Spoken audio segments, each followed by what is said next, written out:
हम करेंगे हर मजलूम की हिमायत।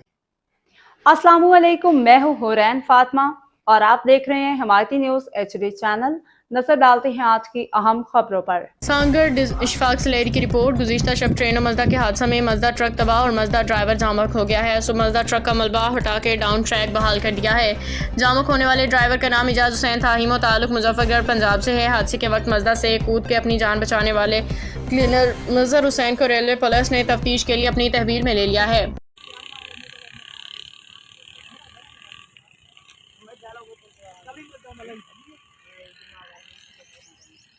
मजदा है वो 24 व्हीलर था।